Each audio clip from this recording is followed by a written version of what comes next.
So as I promised yesterday, today I start to do some mathematics. So today it will be a little bit abstract because I have to do some theory before going to the concrete applications. But you have seen some very concrete examples, and I will come back for short comments.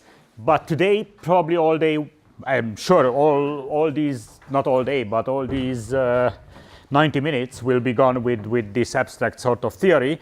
And what I'm doing, okay, if you want to give a title, is Martingale Approximations.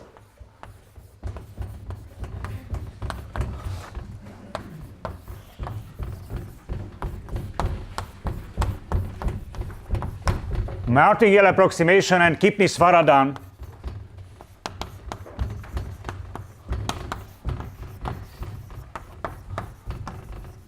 Say theory.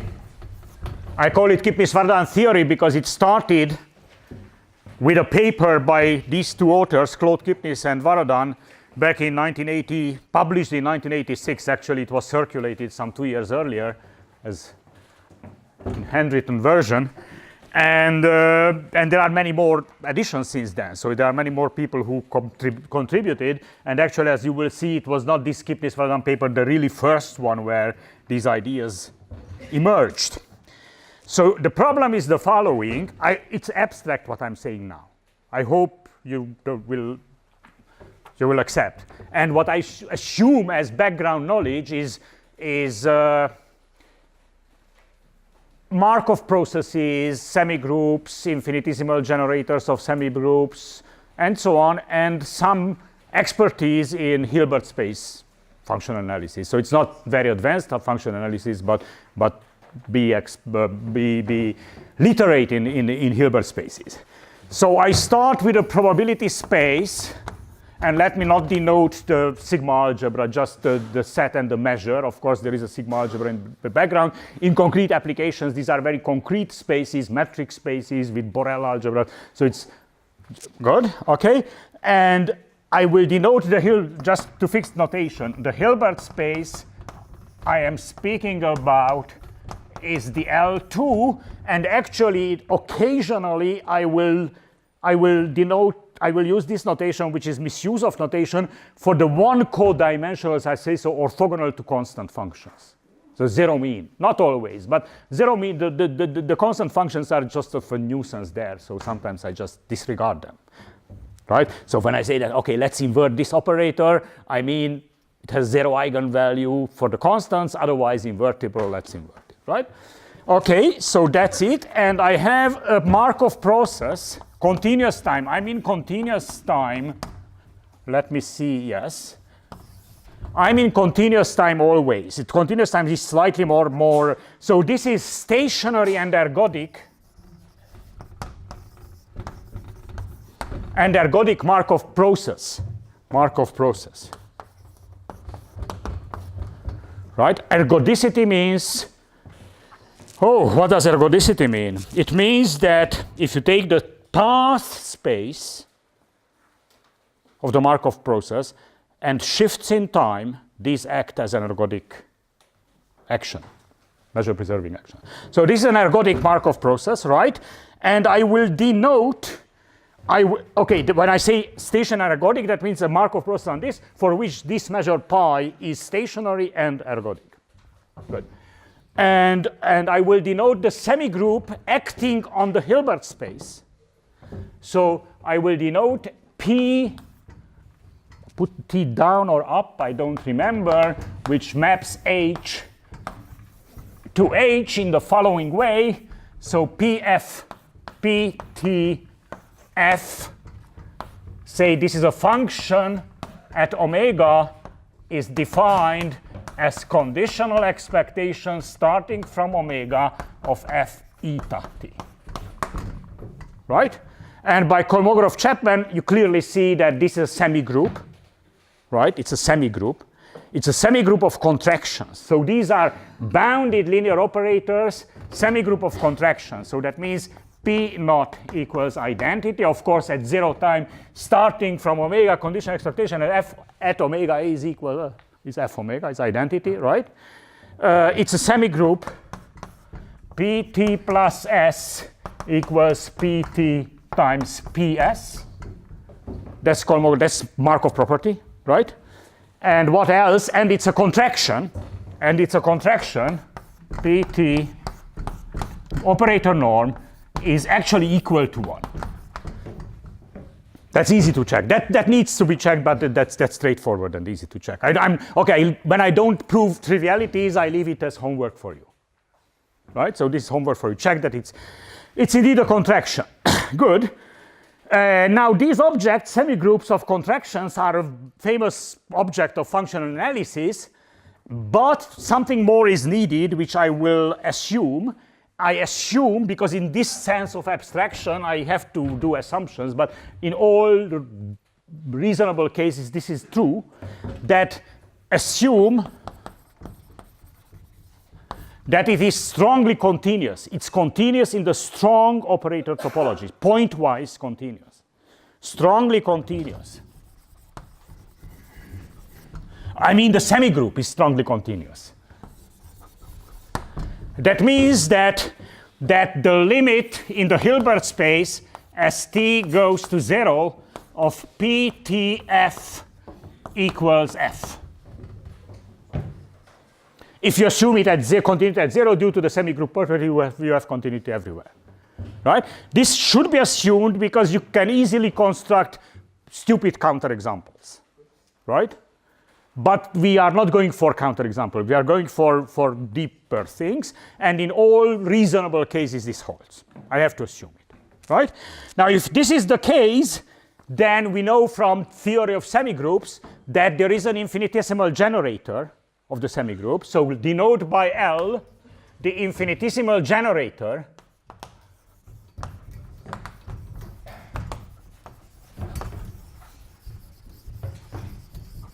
formally. This means that LF is equal to limit as t goes to 0 of Ptf minus f divided by t. But we are in the Hilbert space, so this limit doesn't exist always.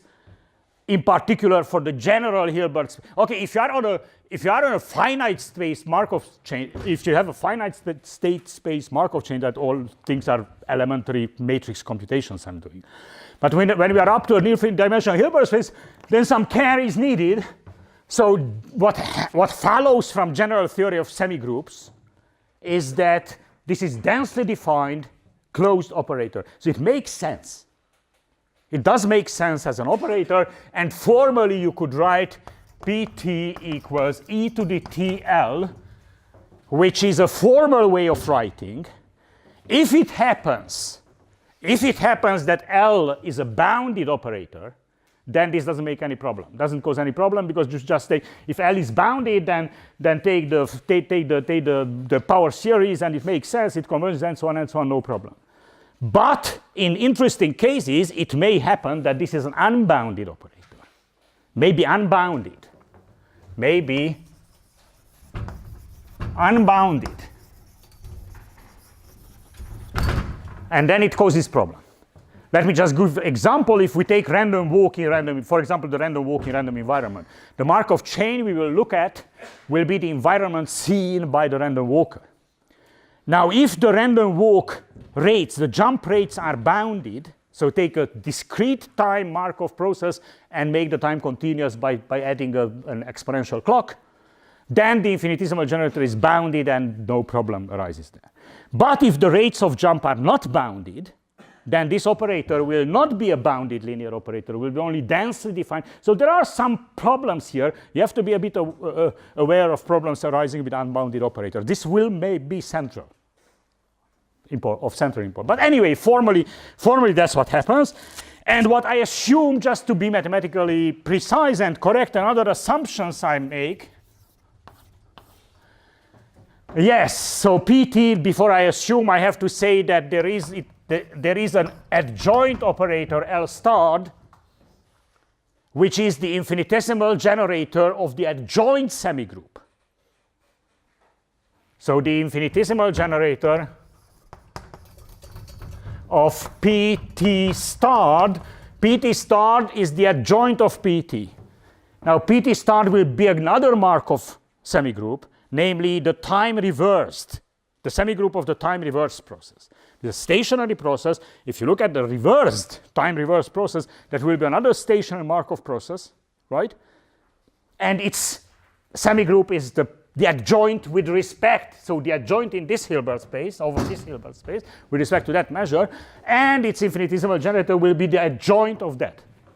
Again, a little bit care is needed because in you are used with matrices and bounded operators. You know how to define the adjoint for bounded operators. The adjoint for unbounded operators is a bit more tricky.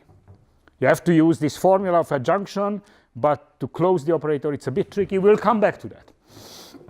We assume, okay, that's for those of you who know some unbounded operator, the theory of unbounded operator, but these are just to make sure that we don't make mathematical mistakes. So don't, that L and L star are defined. Okay, let me jump something so that it makes sense to speak. Assume, let me know, because time goes on with very fast with these formal things which are not so deeply there. I will emphasize there will be deep problems related to unboundedness of operators, but not this one. This is a bit formal only.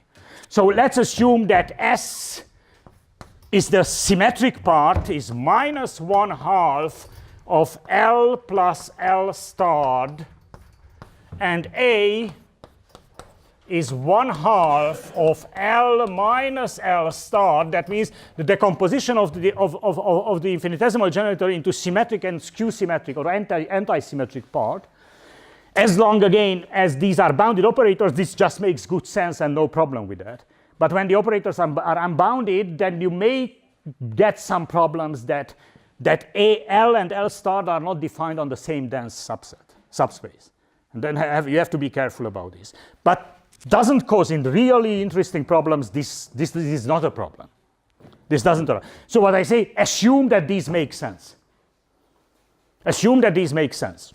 If the generator is bounded, then there is no problem with that. Good. And note that in this case, okay, since we are may have infinite unbounded operators, these operators are not everywhere defined, are defined on dense subspaces of the Hilbert space, right? So defined on a common core, defined on C, let me call it C. C is a dense subspace.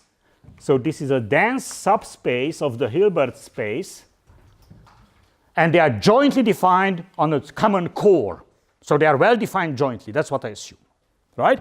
Then from this definition, of course, I know that for phi and psi in this core, I know that phi s psi equals s phi psi, because this is the self-adjoint part, and it's a positive a positive operator. Sorry, that's nonsense. And S is a positive operator.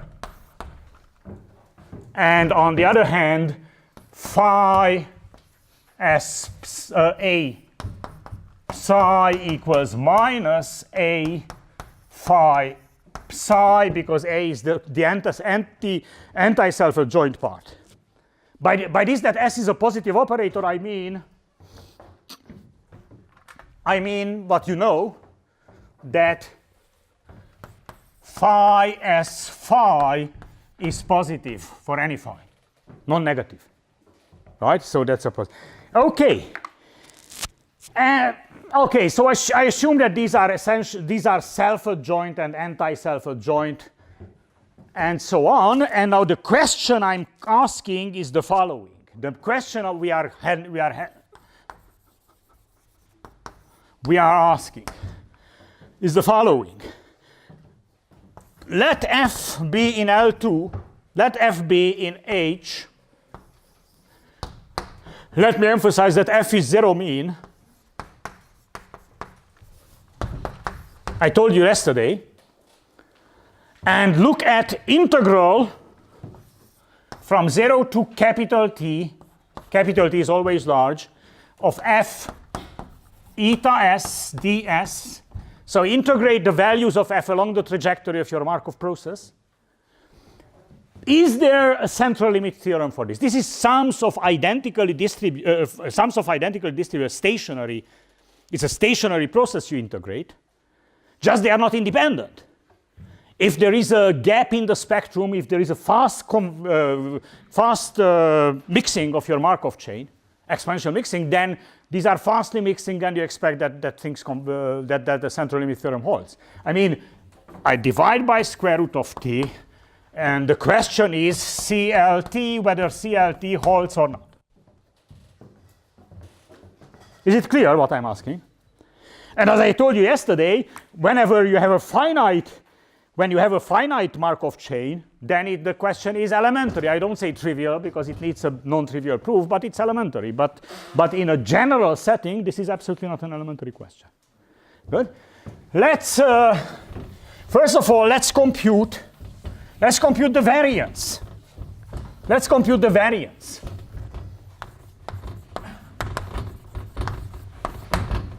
Let's compute the variance of that guy, whether we can conclude something from the variance. So let me denote by c, lowercase c of s.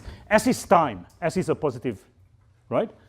The covariance, so expected value of f at eta t naught, f at eta t naught plus s. Due to stationarity, this t naught doesn't matter. The process is stationary, so t naught doesn't matter. Yeah, I denote this by. Now, this is actually in Hilbert space. All I'm doing Hilbert space calculus. So written in the Hilbert, this is the probabilistic object. So this is expectation altogether. I don't put here omega. This is expectation with respect to the stationary initial measure, right? Is it clear what I'm writing, right? The stationary expectation. Right? Okay, if I make it, so it's integral of a omega f eta t naught f eta t naught plus s, and integrated with respect to with respect to the stationary measure, just to be explicit. Right? Okay, now in the Hilbert space setup, this is nothing else, so this is nothing else but f PTF. So the scalar product of PSF. The scalar product, that's you look at the definition of P if it's here somewhere and you see. Right? So this about the question is to analyze, this thing is about analyzing some property of this semigroup of operator. And let me denote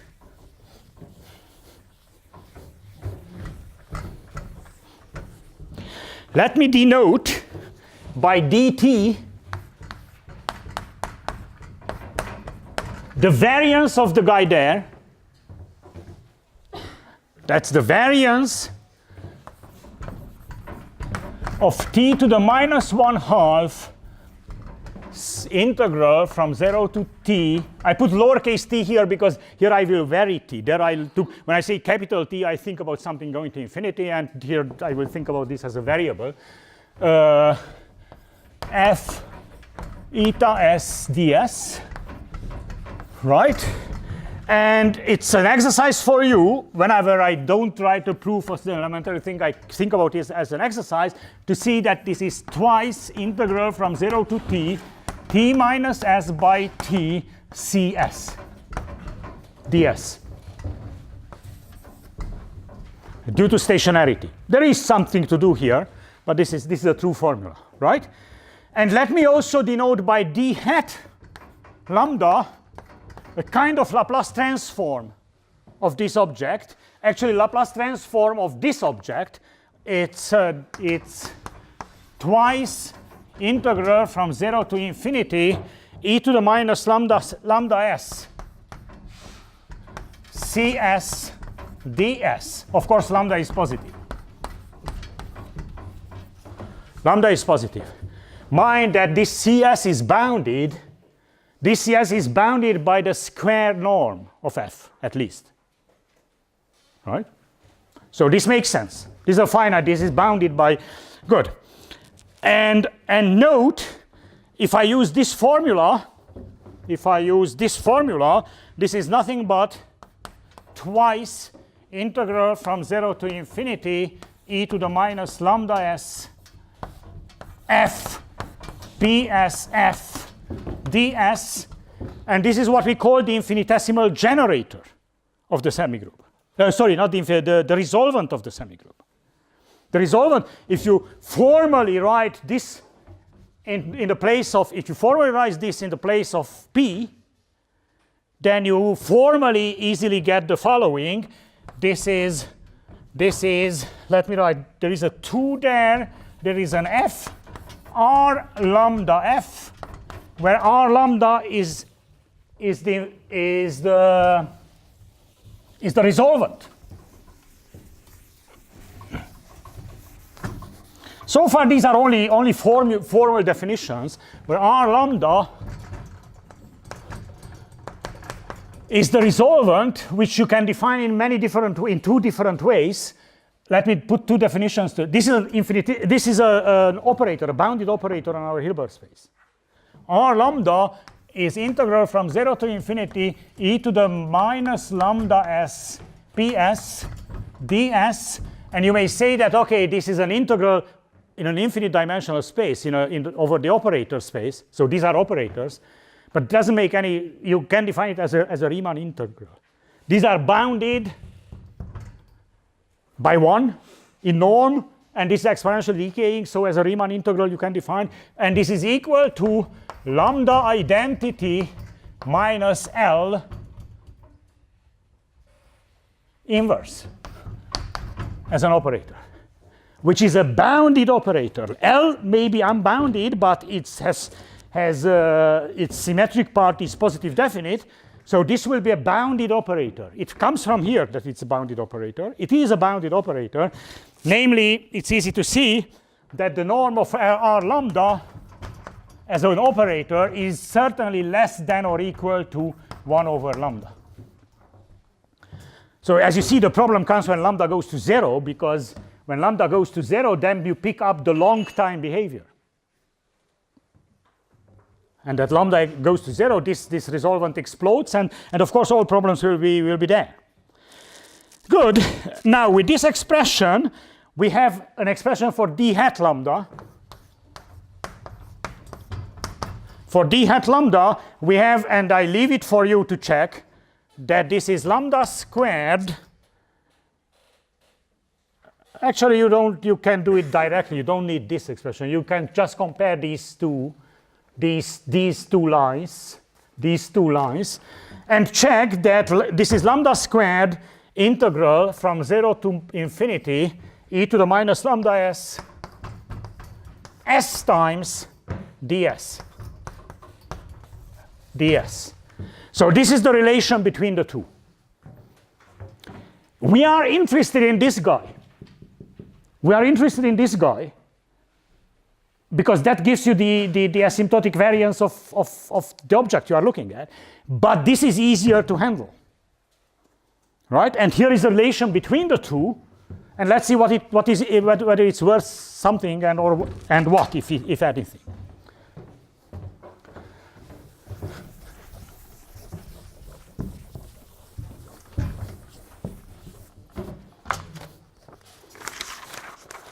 Good.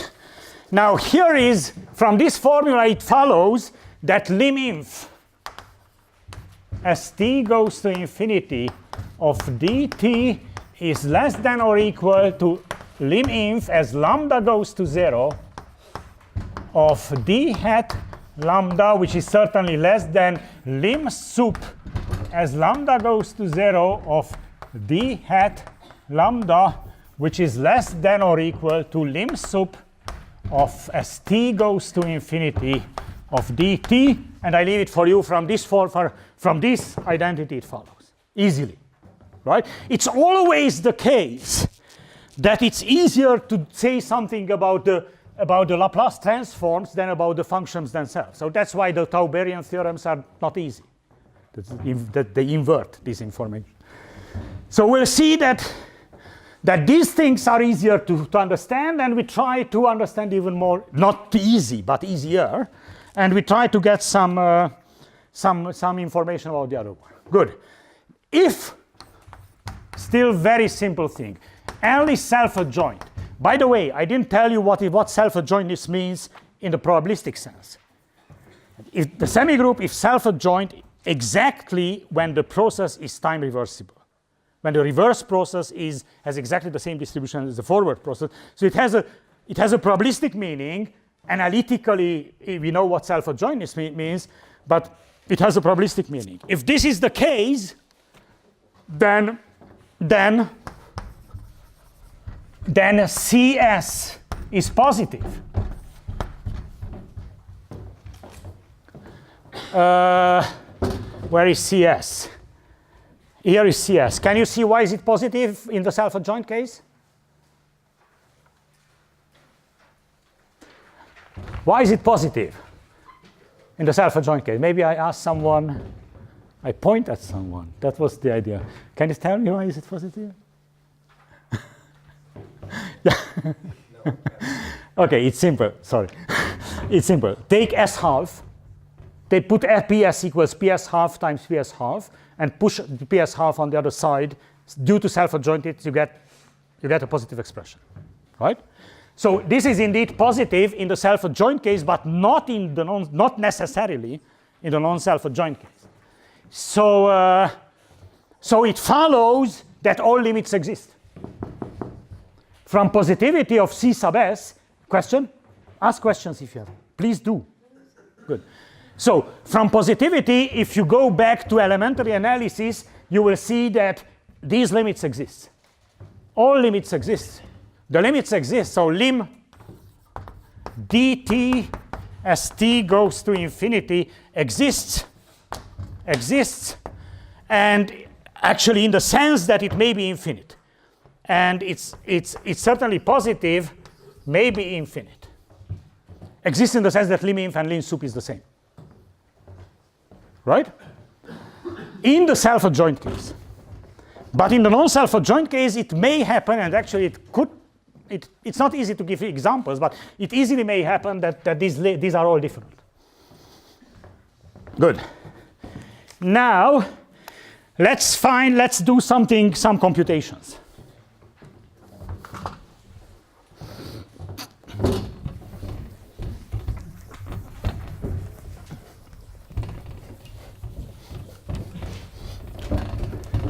A variational formula for the resolvent, which is very helpful.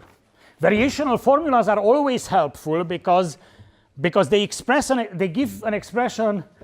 I will write down a variational formula for this, a soup, something like that. But if you have variational formulas, then you can get bounds, explicit bounds. That's why variational formulas are good, right? So my claim is the following. That phi r lambda phi, this is for any phi, this is very general. Actually, it's so general that you can disregard everything I said so far. You can disregard everything I said. You can say that let H be a Hilbert space, L an infinitesimal, you need something that, okay, let's not make it so general. So for any phi in the Hilbert space, it is true that phi r lambda phi is equal to the supremum over the Hilbert space of what?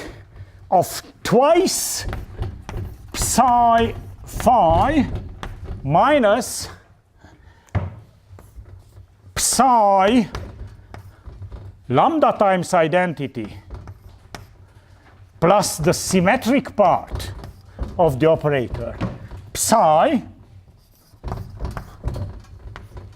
minus, let me continue here, a psi lambda identity plus s inverse A psi. Now this is a formula you find. I don't have time to write down I thought I will have time to write down everything on the blackboard, but as I look at my watch, there is no way. If I spell out all details, we don't get far, right? Now this is an identity which is so general that you could teach it in your class, or you could be your professor could have taught it in your class of introductory functional analysis.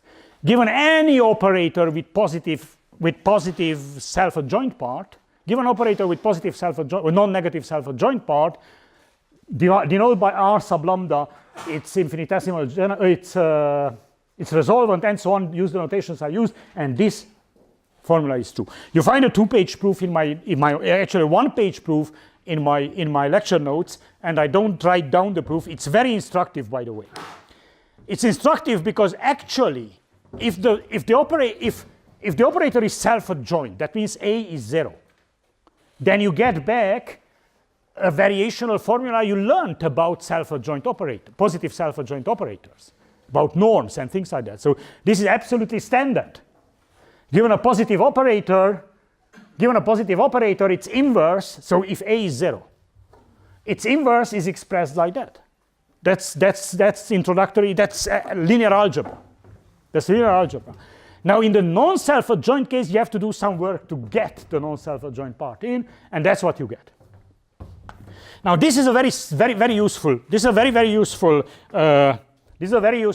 formula, as all variational formulas. There are other variational formulas which are also useful, but I will rely on this one only.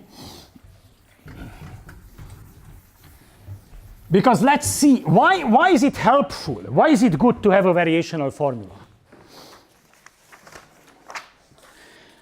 It's good because from here we see that d lambda, which I just erased, which was a stupid thing, but you remember what d lambda was, right? D lambda was essentially this, right? D lambda was essentially that. We get d lambda less than or equal to and greater than or equal to. An upper bound comes for free. An upper bound comes for free. This part is positive. This is positive. This is the inverse of a positive operator, which is positive, and that is the same. So this part is positive with a negative sign here. So if I just forget about it, then I get an upper bound.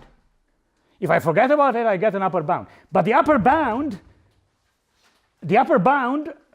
is the resolvent formula when you don't have the A, right? So let me write it here. So this is less than or equal to phi, sorry.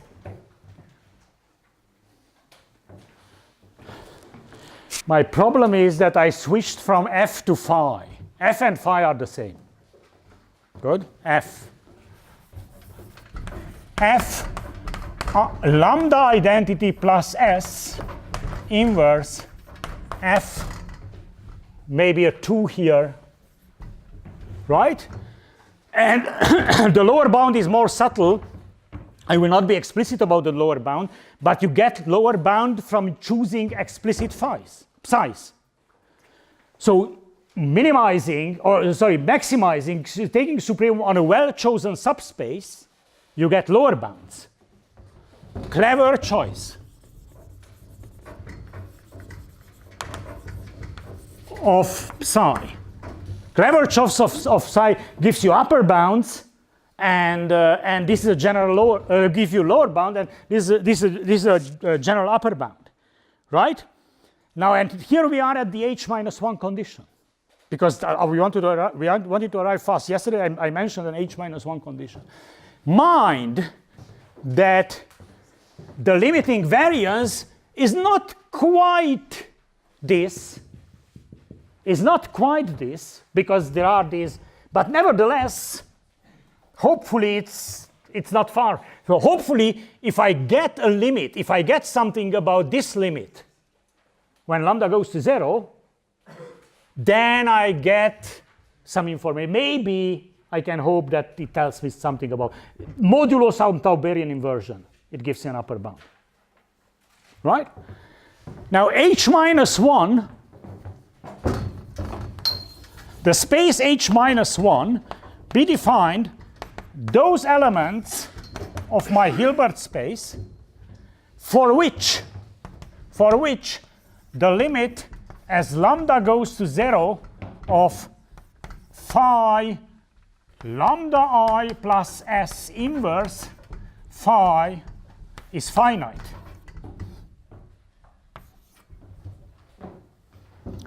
What did I gain? I gained the self-adjointness here. This is a self-adjoint operator. Here the limit exists. As I told you before, the limit exists when it's self-adjoint. You don't have to look at lim sup lim inf. This limit does exist, right? And actually, if you think a little bit and recall your knowledge of spectral calculus, this is nothing else but those phi's. This is the domain of the operator s to the minus 1/2, or is the same as the range of the operator s to the 1/2. Now I write expressions on the blackboard which make no sense probably at the first sight for you. What does it mean s to the minus 1/2, 1 over square root of s? S is a positive self-adjoint operator. The spectral calculus, the spectral theorem is valid for it. And the spectral theorem says that if you have in particular it says if you have a positive self-adjoint operator, its square root can be defined in terms of the spectral theory. And its inverse square root can be defined, unbounded operator might be, but in terms of the spectral theory is defined. So these operators are defined in terms of spectral calculus and do make sense. Even if you don't have expression for them, you don't expect in many cases, don't expect that you will have an expression for this operator, even if S is expressed in a very reasonable way. But nevertheless, the spectral theorem assures for us that this operator exists. Right? Good. And this is the domain of the operator. By domain, I mean if this is an unbounded operator, then it's not everywhere defined. It's defined only on the dense subspace of the Hilbert. So question? Could you repeat again how you got the upper bound of d lambda from the variational formula? This one? I said that this is a positive expression. The last bit is positive. I see. And then how do you get the upper bound? Because there's no minus 1 on the operator in the variational formula? Where is minus 1? But this. So I use the standard variational formula for self-adjoint operators. So let T be a self-adjoint operator, assume it's positive, right? Then phi, strictly positive, say. T inverse phi is equal to the supremum of twice psi phi minus psi t psi. This is finding minimum of quadratic curves. This is nothing else but finding the minimum of a parabola. Good? Okay? Okay, I hope I understood that question. So here we are. Now this is a bit abstract. Now what is this operator? But just trust me that applying this, we will be concrete later. Applying the spectral theorem, this operator does exist. Right? Anyway, and when I said the h minus 1 condition, I meant that the function b in this subspace, my function f, which I integrate, be in this subspace. That's why it will be more. Now you don't see how to check this condition, but it makes sense. Good. And let's go on. Because this has a probabilistic meaning, actually. this has a probabilistic meaning.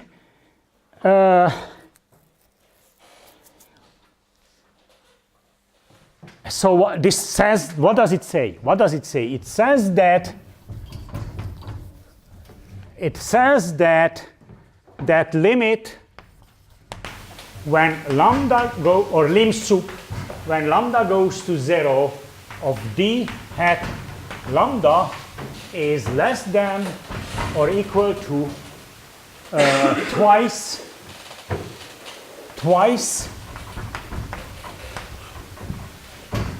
the s to the minus 1/2 f norm squared. Right? Because I have, okay, it's easy to check. Take lambda equals 0, you get f 1 over s f. But I write 1 over s as 1 over s square root of s here and there. Right? So this is what we got. This is what we got. And I state another proposition because this is easy to write down and follows from variation for it's about this. But something similar also holds an upper bound like that for this one with a factor of 2. So there is a proposition which is proved in my notes, and again I will skip the proof. In a sense stronger one is the following, that lim sup, actually that dt is less than or equal to, and there are many, if you look at page 7 of these lecture notes, there are a number of typos there. Put 4 instead of 2, and the t is missing. No, sorry, the t is not missing because I divided by a t. 4 instead of the 1 typo is there. The same.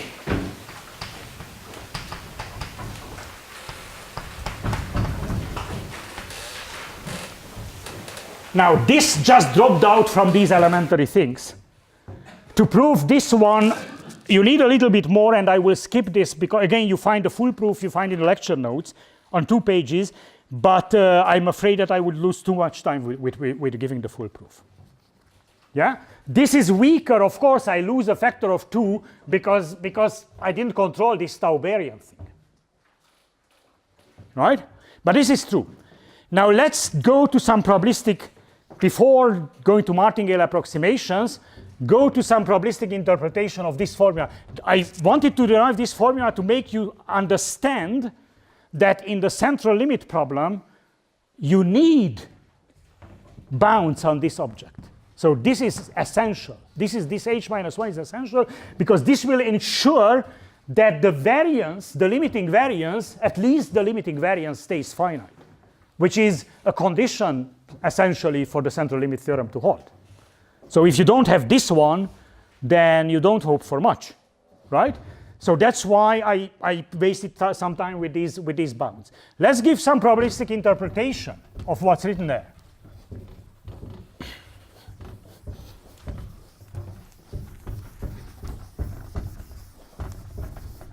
Of what's written there. This dt, mind that in the definition of the dt, there was the 1 over t already there. So the limit of dt. This says that, it says the following, that the limiting, I will not write down on the blackboard, it's in the notes. This will give you, when t goes to infinity, the limiting variance of that diffusively scaled integral, right? Now, if you define, so I want to give you a probabilistic meaning of that formula you see there, yes? So eta t was our Markov chain, our Markov process, right? I define another Markov process, sort of symmetrized version. Let psi t be a Markov process on omega pi, whose infinitesimal generator is only the symmetric part. With infinitesimal generator,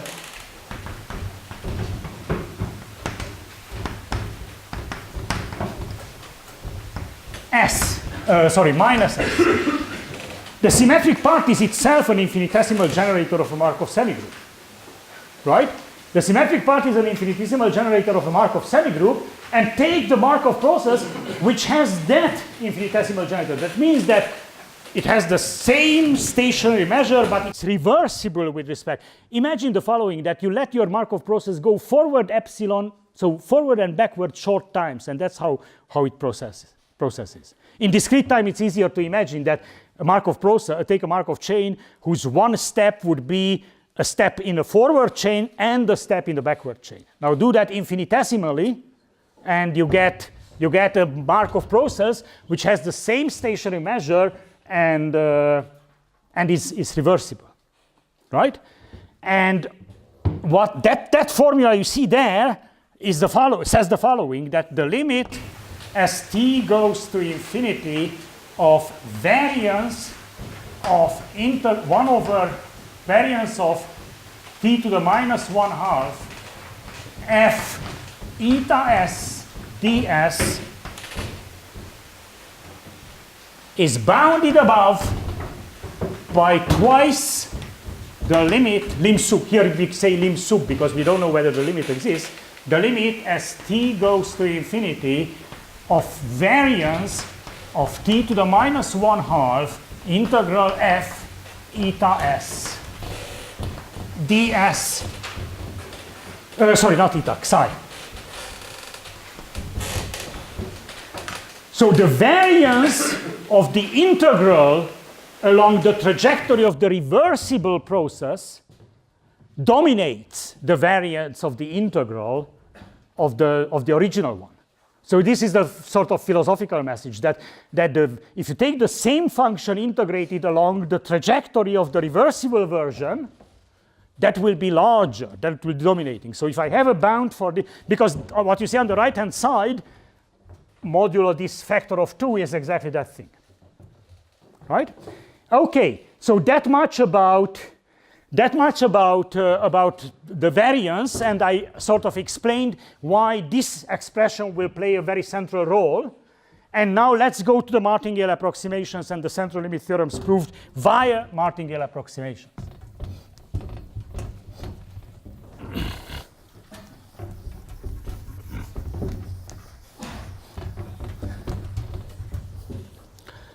The first one, the first theorem, so Martingale approximation. The first theorem I will tell you is very, very simple. But it was original and it was innovative at its time. It's due to Gordin and Lifshitz.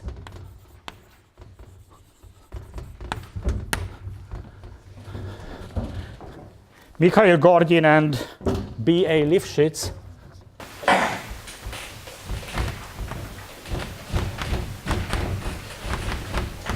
Back in the 70s, and it's the following. It's not well known. It's not much quoted, but this is. It says that if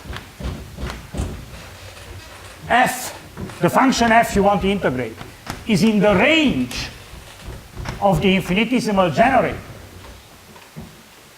so that means that f can be written as L applied to a function g, which is from the Hilbert space, right? Then the central limit theorem holds.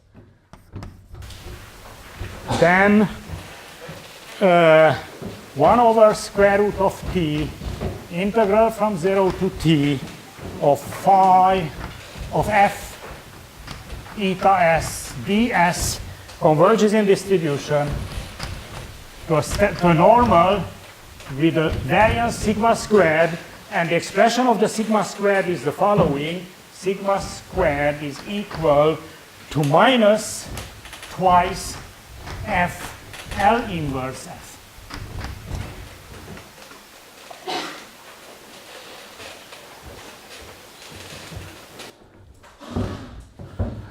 Does it make sense what I'm writing? So f is in the range of L. That means, let me rewrite this. It means that there is a G in the Hilbert space.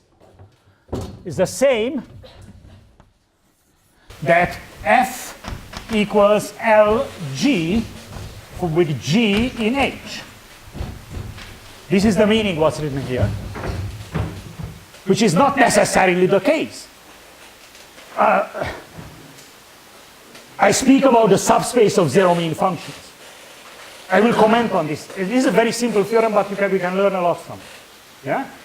Then the integral converges in such a way that the sigma squared is twice L minus 1f is G.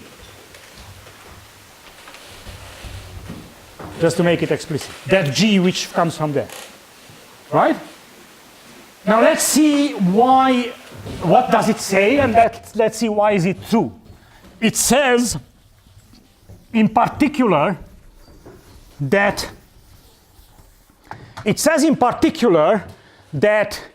if there is a gap in the spectrum, if L is invertible, L minus 1 restricted to zero mean exists.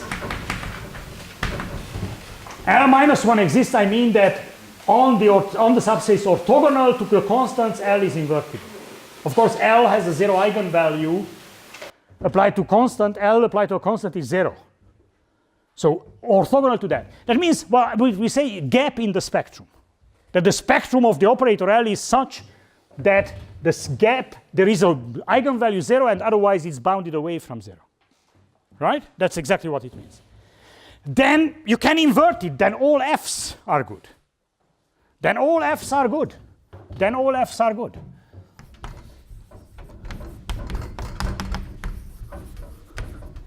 But that's the simple case. And the finite state space is always like that. In finite state space, an ergodic Markov chain in Markov process, finite state space has finitely many eigenvalues. One is 0, I mean the infinitesimal generator. The rest are away from 0. So it follows in particular, of course, the finite state space. It's more general than the finite state space, so that the finite state space just drops out. Right? Let's see why is it true. Let's prove it. Another question. Yeah.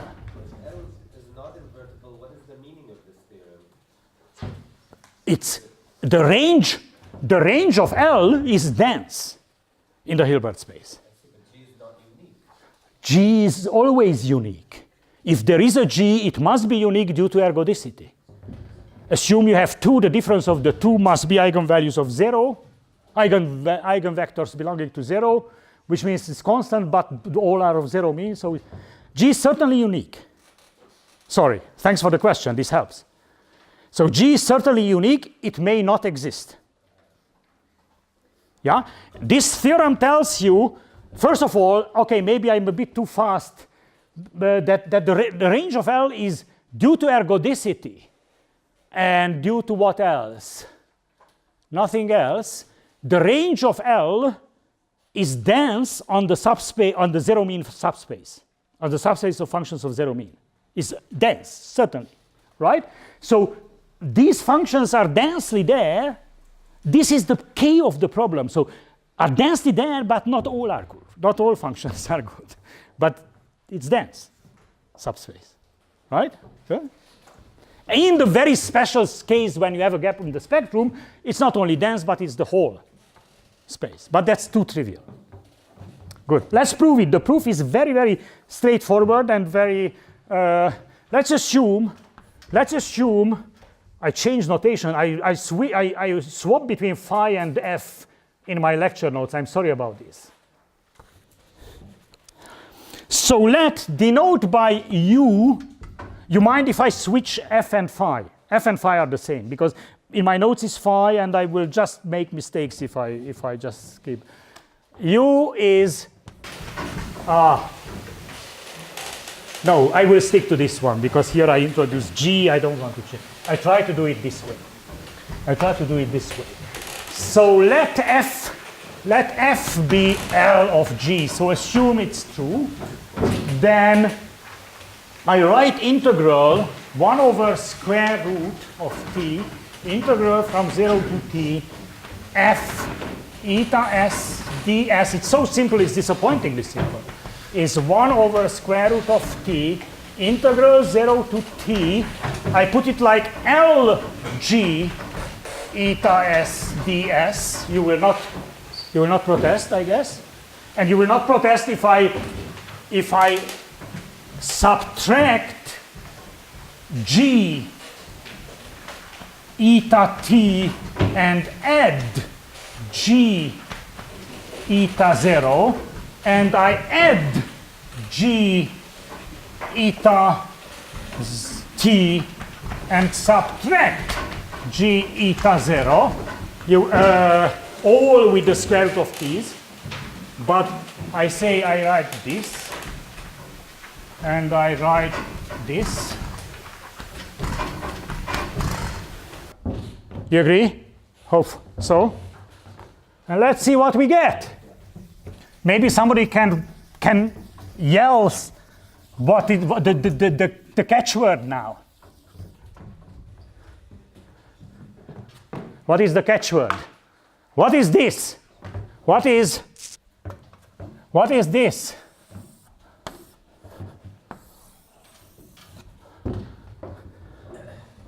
What is it? Anybody can tell me what is that? Have you seen this sort of thing before? Yeah? Hands highly up who has seen this sort of thing before. Many of you. This is Dynkin's martingale. This is Dynkin martingale. So this is called MT be the integral from 0 to t of Lg eta s ds minus g eta t plus g eta 0. This is Dynkin martingale. And actually, since my Markov process is stationary, this is a L2 martingale with stationary and ergodic increments. L2, it's L2, is square integrable. All elements there are square integrable, are in L2. Stationary and ergodic increments. You may agree, you can easily check, right? So we have, due to the Martingale central limit theorem, by the way, I will not state explicitly the full Martingale central limit theorem, I assume it as basic knowledge. The Martingale central limit theorem is more general than what I am using. I'm using the following version all the time. Given a martingale, an L2 martingale with stationary and ergodic increments, the central limit theorem holds for the martingale. So there's the martingale. So martingale CLT holds for it. And it's homework for you to check that the variance of the martingale, the variance of that martingale is this sigma squared times t. Homework. Check that the variance of that martingale is sigma squared times t.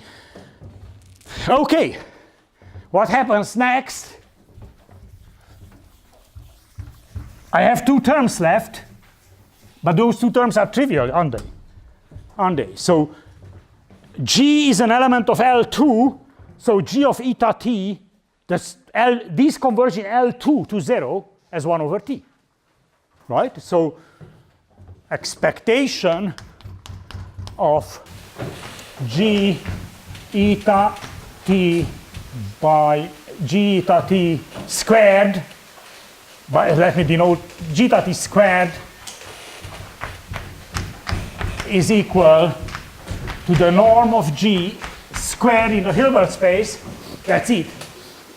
So these terms are error terms which go to 0, as in L2 go to 0, so in particular in probability they go to 0 as 1 over t. So, and we are done. We have written the integral as a martingale plus a small error which you control. This is very simple. This is very simple because we assume too much. It doesn't happen very often. I never encountered a non-trivial case when this theorem was applicable, but I mentioned it because it's a good introduction and it gives you the idea what to do. The idea what to do is that what to do when f is not in the range of the infinitesimal generator, try to approximate cleverly. Try to approximate cleverly, and if you are lucky, you can approximate so cleverly that these terms here, you have plenty of room here. When you say approximate cleverly, approximate these, you will not have this formula holding. So if you want to have it equal, you have to choose a sequence of g's which explode, because it's not in the range. You have to that means approximation. But you have plenty of room because you have a division by square root of t. So if you can do in a clever way that this is explodes but slower than what you divide with, then you may be at home. So let's see. Let's see the next theorem.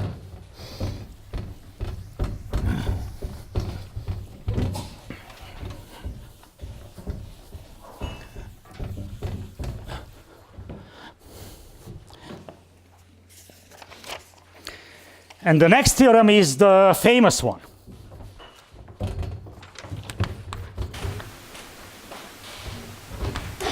This is the Kipnis-Varadhan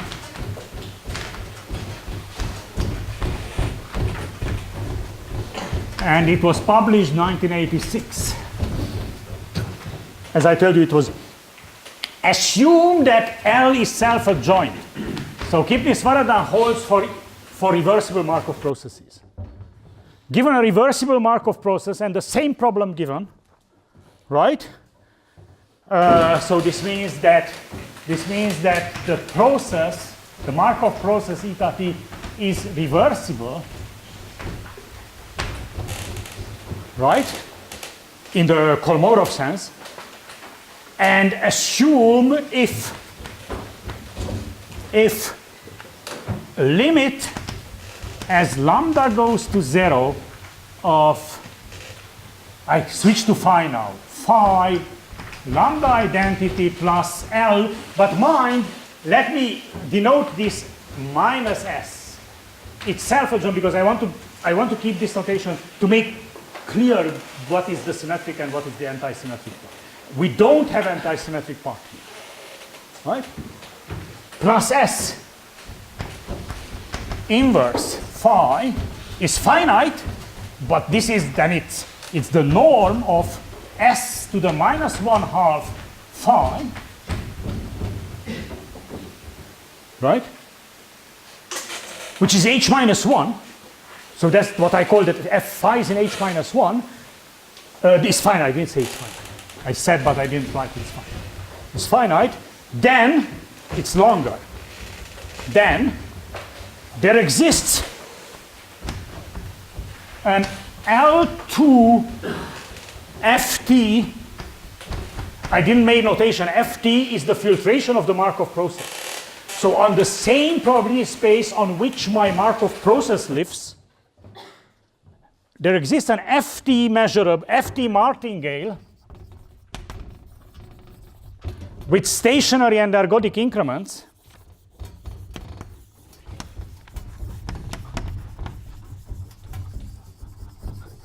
Right? With stationary and ergodic increments such that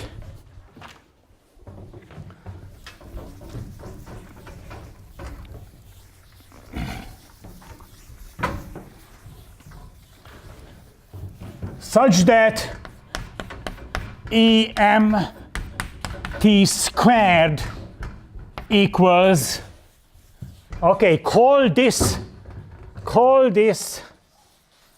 okay, is sigma squared t, where sigma squared is twice S minus 1/2 phi squared, right?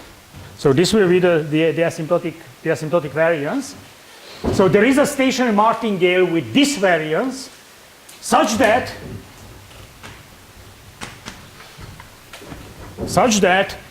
the limit as t goes to infinity of 1/t of integral from 0 to t, what was it, phi, eta s ds minus mt,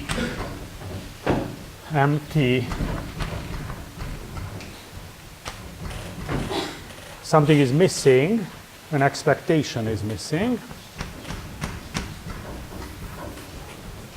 squared is 0. So let's stop for a moment. What do I say here? I say that this integral, there exists a martingale such that the integral is so approximated by the martingale, but that the difference between the two is of good order. Right? Now let's compare. Let's see what this theorem says.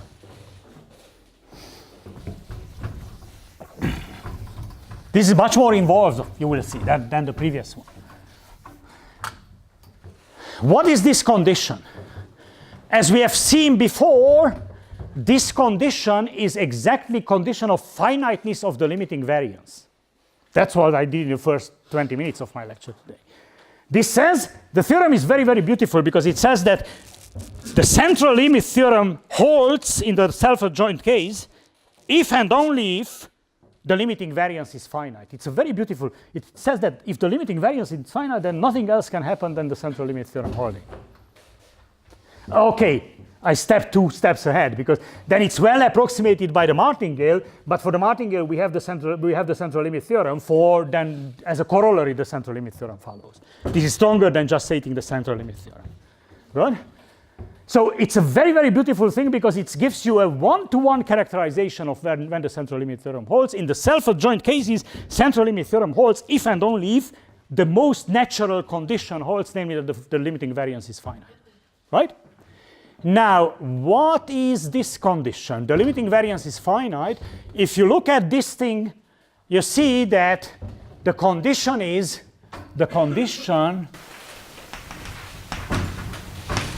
that phi is in what I called h minus 1, but h minus 1 is the range of s to the 1/2.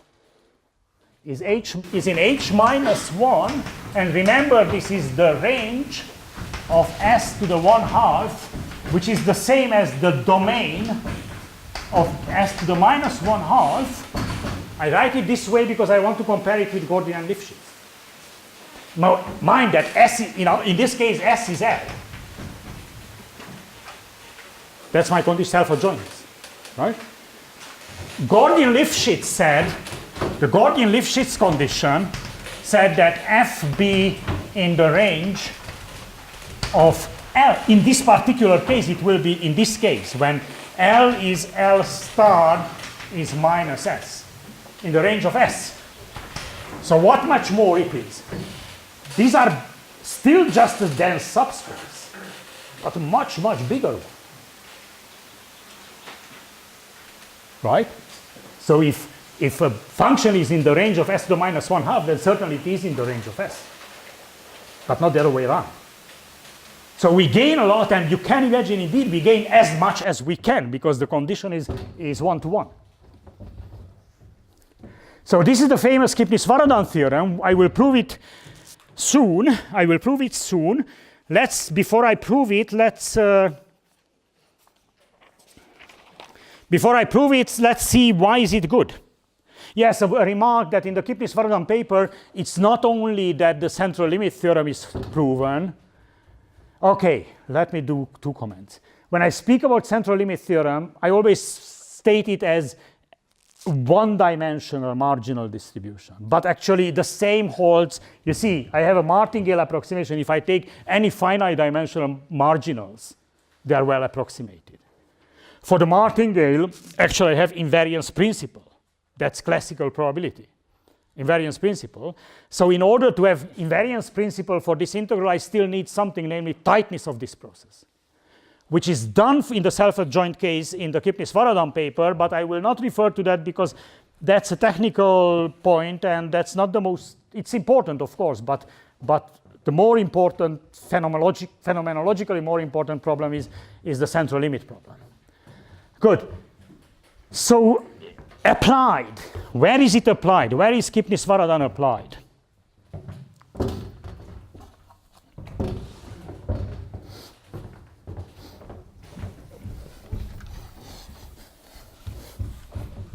applied. In the original paper, actually, these are not guys who just write a paper to do more mathematics. They had something in mind. So they wanted to prove something about some concrete problem. And the concrete problem they had is tagged particle diffusion. So in the original, in the original Kipnis-Varadhan paper, they proved CLT for tagged particle diffusion in symmetric simple exclusion, which I mentioned yesterday. And that's what they did. That was their main motivation.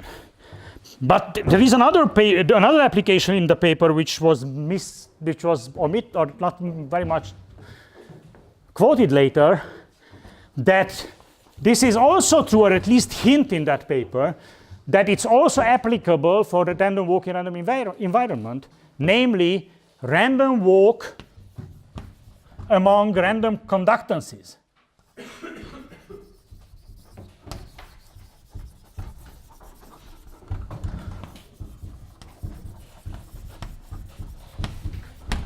That means reversible random walk in random environment. You put random conductances as Asaf did yesterday, but not random. Put random conductances on the edges of your lattice and ZD, and let a random walk go along as Asaf defined it yesterday, right? That will be self-adjoint. The environment seen by the random walker will be a self-adjoint process.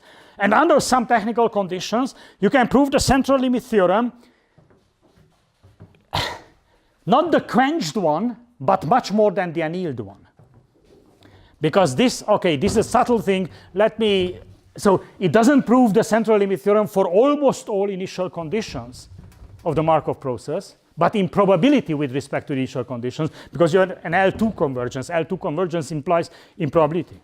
So this implies a subtle way of central limit theorem improbability with respect to the initial condition. So if you go to this application, you get something much more than annealed, much less than quenched. Yeah, I will not be precise because it takes time. Or random walk on the percolation cluster, on the infinite percolation and supercritical percolation on the percolation cluster. It works. So this is very strong. This is very strong in very clear application. You had Sam Floor lectures, at least one by Takashi Komagai some years ago, about exactly this type of problem. It was much more than just the central limit theorem there, but if you want the central limit theorem, then you get it from Kipnis and Varadhan. Now I will not prove it this way. I will prove a more general one, which I'm going to state now.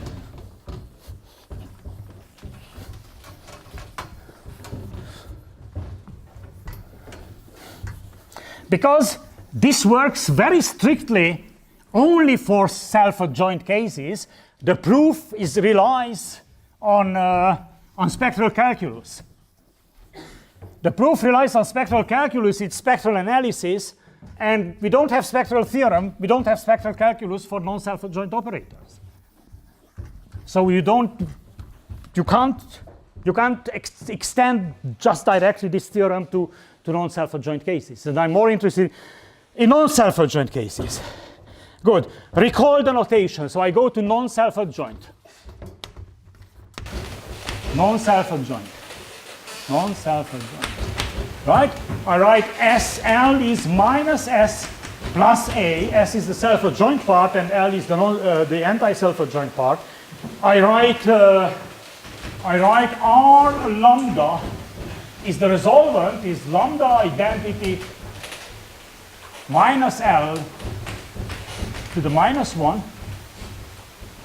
and I know that R lambda, norm of R lambda is less than or equal to lambda to the minus 1. I will need this. And what else I need before stating? Yes, and note that H minus 1, maybe later a note. Maybe I don't need it now. And let me now state a theorem which is, I call it KV, but it's from a paper of mine back in 1986. KV for obvious reasons. This is from a paper of mine in 86. Before I state the theorem, it looks like it's contemporary with Kipnis and Varadhan, but not quite, because as I told you, Kipnis-Varadhan paper was circulated in handwritten version for about 1.5 years before, and I had a copy of it. And I realized that I need more for a particular problem, and I extend it. So it's, I don't claim, I just claim that it's extension of Kipnis-Varadhan for non-self-adjoint case. Yeah? So the setup is the setup, yes. Let phi be in H with zero mean.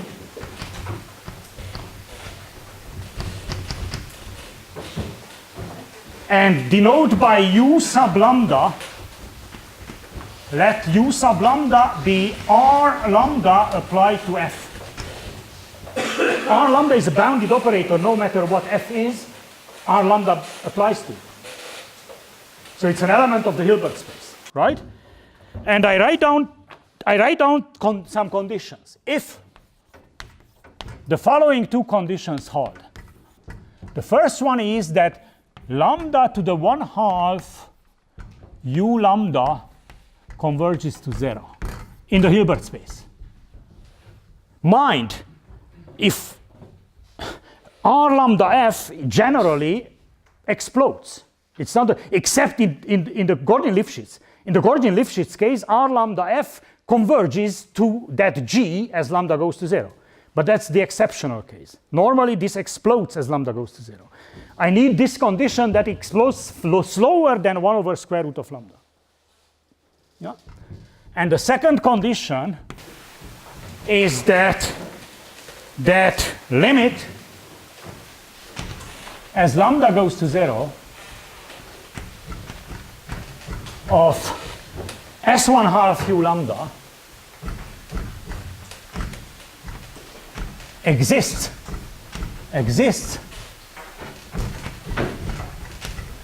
in the Hilbert space. Again, mind, u lambda explodes as lambda goes to 0. S to the 1/2 is an operator, a fixed operator. If it happens by chance that applied to u lambda, you get this finite limit. Yeah? These are the two conditions. The conclusions will be very similar to Kipnis-Varadhan. Maybe I don't write it down. Is there any difference? Conclusions very similar to Kipnis-Varadhan. As in Kipnis-Varadhan, with sigma squared equals twice that v.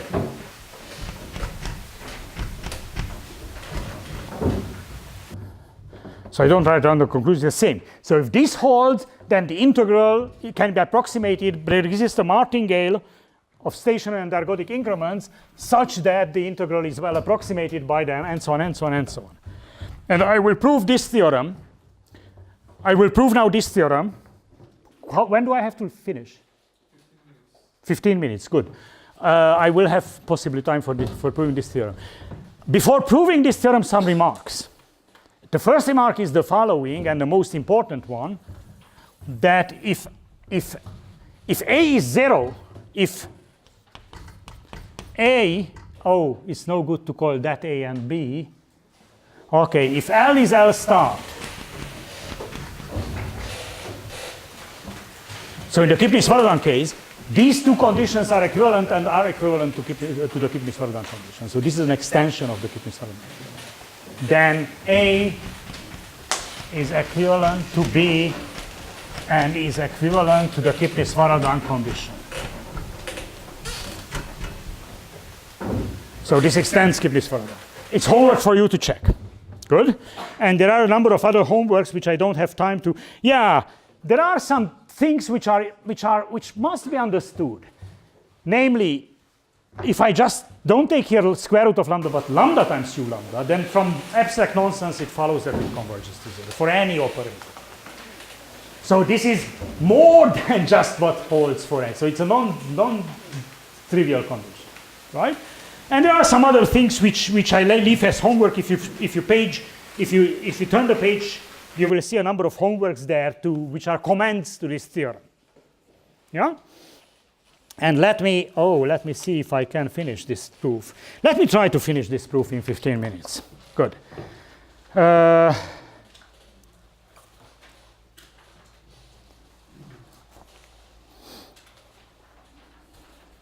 Yeah. So let me define a martingale. M lambda t. I define a martingale as u lambda eta t minus u lambda eta 0 minus integral from 0 to t of Lu lambda eta s ds. So this is a Dynkin martingale with u lambda. And the point will be the following. I try to approximate the integral. Mind, when lambda goes to 0, if u were invertible, I mean if u was in the Gordy-Lifshitz setup, when lambda goes to 0, you will get exactly, go to under 0, you get exactly the Gordy-Lifshitz. But it's not the case. You have to approximate. So the terms will one by one explode, but altogether will give a good thing. That is one. And you will have to choose lambda and this capital T, which you don't see here, somehow joined. So lambda depending on capital T to have the good approximation. Good. If this is the case, this is a martingale, a zero-mean martingale.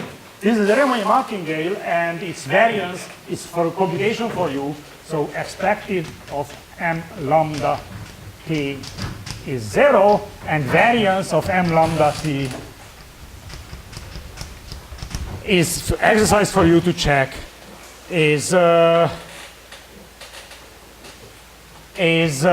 twice norm s to the 1/2 u lambda squared. That's a computation, explicit computation with Martin. It's always an explicit computation to check.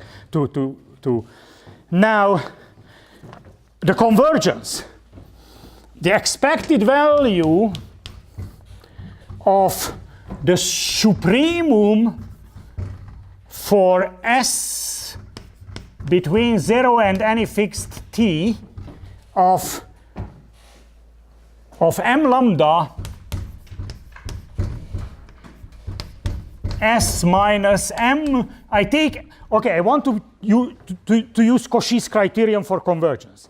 I take two different, the lambda and the mu, and I see how distant the two martingales are. Mu s squared. So this is the martingale with lambda, the other one is with nu. The difference of the two is again a martingale. You can apply Doob inequalities and so on. So let me not write down the details. It's only a Doob inequality, and you see details in my lecture notes. So this is by Doob.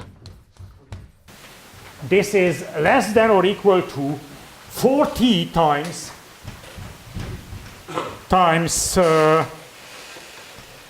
s to the 1/2 u lambda minus s to the 1/2 u mu. This is just a straightforward application of Doob inequality and very explicit computations of variances, L2 computations with martingales. And due to this condition, due to the condition B, it follows that the martingale sequence converges. Due to B, it follows that m lambda converges in a very good sense, so in supremum norm and squared, in supremum in T and L2. Converges to some m a martingale. There exists a limiting martingale. Mind that the supremum of the differences between the two is dominated by something which is guaranteed to converge to 0 due to this convergence. Right? So there exists a limiting martingale, that's for sure. That's the first step. Now, And all these martingales were adapted to the sigma algebra. An L2 limit of adapted martingales will be an adapted martingale, no question about that. Good. So let's go further.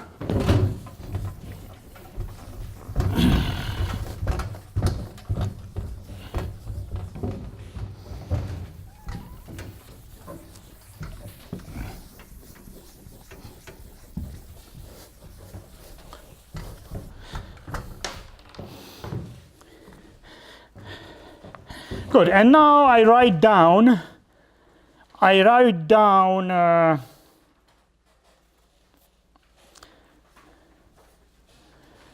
you give me a second. Yes. I write down integral from 0 to t of f eta s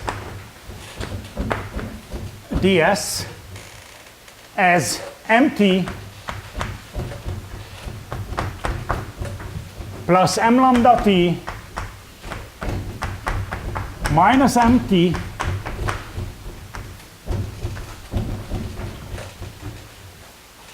minus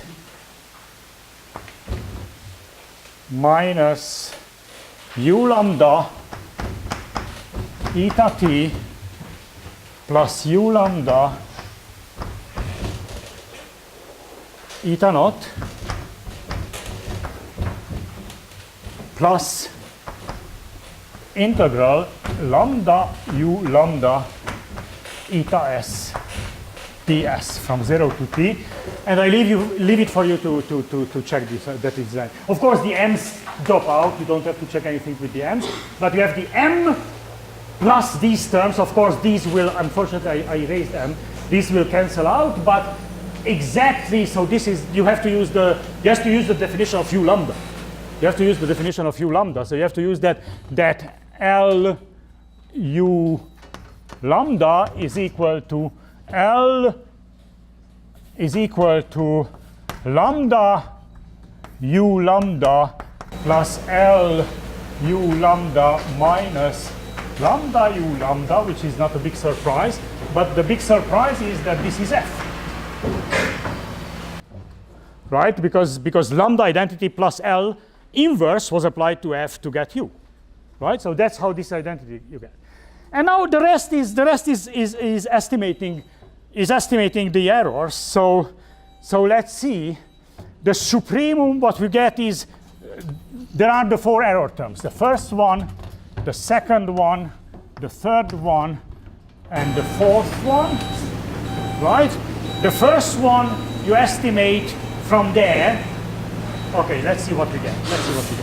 For the first one you get expected value of the supremum as s is less than less than t greater than 0, m lambda s minus ms squared by Dup's inequality, and using exactly the same thing as there, this will be less than 4t times norm of s to the 1/2 s to the 1/2 u lambda minus v. This is explicit computation following from there.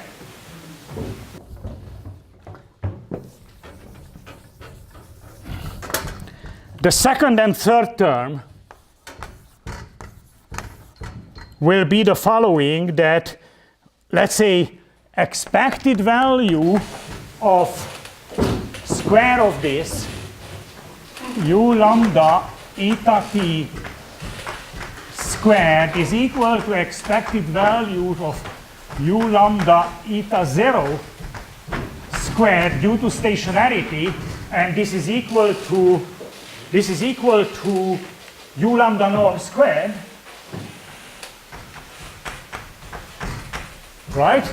But with a very clever way, I write here a lambda, I write here a t lambda inverse, and I write here a t, just to make you dizzy, right? But I finish now. And the fourth term And the fourth term is expected value. Give me a second, I'm a bit lost now. Expected value of supremum when s is between 0 and t of integral from 0 to s of lambda u lambda eta something else, eta r dr, and square it. Here is some Schwarz inequality follows, which is straightforward. By Schwarz inequality, this is less than t times expected value integral from 0 to t of lambda squared of u lambda eta r squared dr. This is just a Schwarz. And this is less than, let's see what is that. Let's see what is that. Is u lambda is less than, is equal to, I have a lambda with the t paired, I have a lambda t, I have a lambda left, and I have a norm of u lambda squared.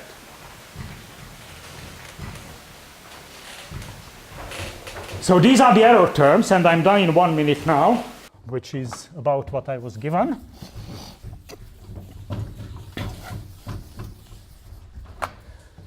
So mind that this is doob.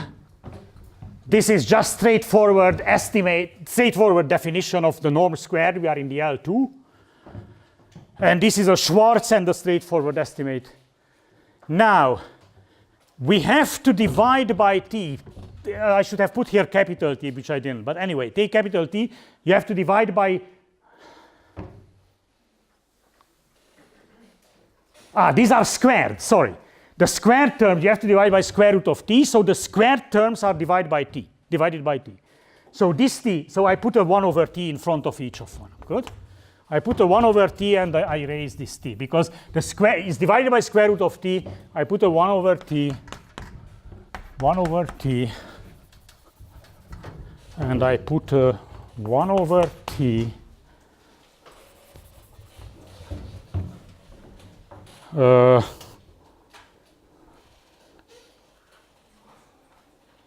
yes, there, a t was missing here, sorry. A t was missing here because the integration to the t was not counted. A t was missing there, like that. Good. Now, this guy goes to 0 due to the convergence on the left, far right. Right? This goes to 0. Good. Cleverly, I did this thing. This goes to 0 due to my condition A. And this goes to 0 due to my condition A. Right? And I'm left with that and that. I have to choose, if I choose lambda equals 1 over t, and I don't have other choice. Because I have this, I have to keep this one bounded and this one bounded. The only choice is choose lambda equals 1 over t, or constant over t. So in the Martingale approximation, in this sort of Dinkin type approximation, choose lambda equals 1 over the time span and do all the computations as I did, maybe better than I did. And you get the Martingale approximation. And we are done with the Kipnis-Varadhan, and not only with the Kipnis-Varadhan, but with the extension to non-reversible case. But I want to, before finishing, I want to warn you something. The Kipnis-Varadhan theorem as it was very, very useful because it was computable. That condition was a computable condition. If you lose self-adjointness and you have condition lambda times u lambda square goes to 0 and s to the 1/2 u lambda converges to some v, this is computable, but this is not a check. This you have s to the 1/2 is not something you can directly check. So we have an abstract theorem which gives us condition, but in order to have it useful, we need, these conditions are if and only if essentially. But in order to control, we will need more. We will need other conditions which imply this one. Because we will, in my old paper in 1986, I was able to use for a random walk in random environment these conditions directly, but that was an exceptional case. Normally, this condition, this second condition, is not something you can check directly. You have to impose other things which will imply this one. These will be the sector conditions I will speak about tomorrow. Okay, thank you very much. I told you it will be abstract. I will have to select from the topics because in this space I'm not able to go to the end, so I will be a bit, I will select some parts for tomorrow. Good, thank you.